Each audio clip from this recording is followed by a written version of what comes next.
اللہم صلی علی محمد وعلی محمد۔ بسم اللہ الرحمن الرحیم۔ السلام علیکم۔ آج ہم آپ کے سامنے جناب سلیمان نبی کے بارے میں بات کریں گے۔ جناب سلیمان جناب داؤد کے بیٹے تھے۔ جناب داؤد وہ نبی ہیں کہ جنہیں خدا تعالیٰ نے بہت خوش الہانی کا معجزہ عطا فرمایا تھا۔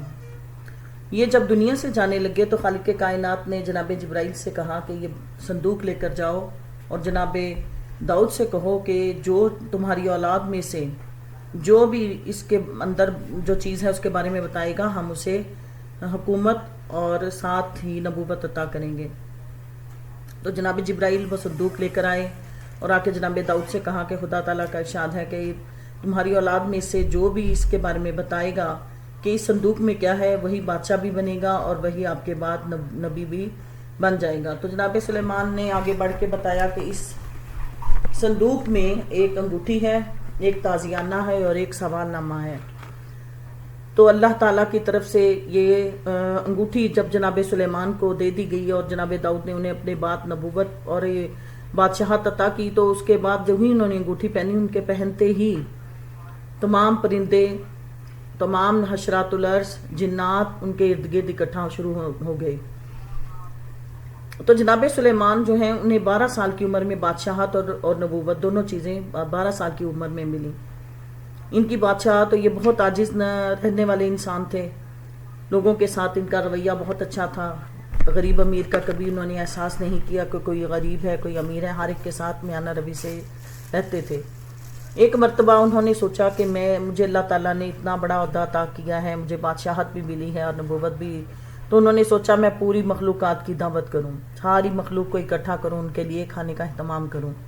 انہوں نے جنات کو اکٹھا کیا، تمام پرندوں کو، تمام جنات کو اور انسانوں کو، ہر ایک کو اکٹھا کیا اور کہا کہ جس چیز کو جہاں جہاں سے جو بھی رزق ملے وہ ایک جگہ اکٹھا ڈھیر کر دے۔ الغرض ہر کسی کو جہاں جہاں سے جو کچھ ملا انہوں نے اناج اکٹھا کرنا شروع کر دیا۔ تو اللہ کے نبی نے ہواؤں کو حکم دیا کہ تم جہاں جہاں سے گزرو لوگوں کو اس دعوت کا اعلان کر دینا۔ اب ہوا جہاں جہاں سے گزری سب کی طرف اعلان کر دیا گیا کہ فلاں دن فلاں وقت میں فلاں جگہ پہ جناب سلیمان نبی کی طرف سے سب کا لیے کھانے کا اہتمام ہے۔ کھانے کا بھی وقت نہیں ہوا تھا کہ قریب ہی دریا تھا، دریا میں سے ایک مچھلی نے سر نکالا اور جناب سلیمان سے کہا ہے اللہ کا نبی، آپ بادشاہ بھی ہیں اور آج آپ نے کھانے کا اہتمام کیا ہے، مجھے بھوک لگی ہے، مجھے کھانا دیجیے۔ تو جناب سلیمان نے مچھلی کی طرف دیکھا اور کہا کہ ابھی تو کھانے کا وقت نہیں ہوا، ابھی تو دعوت کا ٹائم نہیں ہوا، تو میں تمہیں کیسے کھانا دے دوں؟ تو مچھلی نے کہا کہ اللہ کا نبی، ہمارا خدا تو وقت نہیں دیکھتا، جب بھوک لگتی ہے وہ کھانا دے دیتا ہے۔ یہ بات سنی، اس کے بعد مچھلی دریا میں چلی گئی، پھر دوبارہ مچھلی نے سر نکالا، پھر وہی آواز دی ہے اللہ کا نبی، مجھے بھوک لگی ہے، مجھے کھانا دے دو۔ اللہ کے نبی نے کہا ابھی کچھ دیر رک جاؤ، ابھی لوگ اکٹھے ہو رہے ہیں، پھر آپ کو کھانا دے دیا جائے گا۔ مچھلی چلی گئی، جب تیسری بار مچھلی نے سر نکالا تو جناب سلیمان نے کہا اچھا اگر تمہیں زیادہ بھوک لگی ہے تو تم کھانا کھا لو۔ اب مچھلی نے سر نکالا اور جو قریب اناج پڑا تھا اس میں سے آدھا اناج وہ کھا گئی۔ جب ایک نوالے میں مچھلی نے آدھا اناج کھا لیا تو جناب سلیمان پریشان ہو گئے، کہنے لگے تم نے ایک نوالے میں آدھا کھانا تم اکیلی کھا گئی ہو اور ایک ہی نوالے میں۔ تو مچھلی نے مسکرا کے کہا اے اللہ کا نبی، تم کیسے بادشاہ ہو، تم کیسا رزق دعوت دینے والے ہو، تم کیسا رزق بانٹنے والے ہو کہ تم ہمیں کھانا کھلانے کے لیے وقت بھی مقرر کرتے ہو اور کھانے کے لیے مقدار بھی مقرر کرتے ہو کہ اتنا کھاؤ اتنا نہ کھاؤ۔ اللہ تو جو دیتا ہے نہ وقت دیکھتا ہے اور نہ ہی یہ دیکھتا ہے کون کتنا کھاتا ہے۔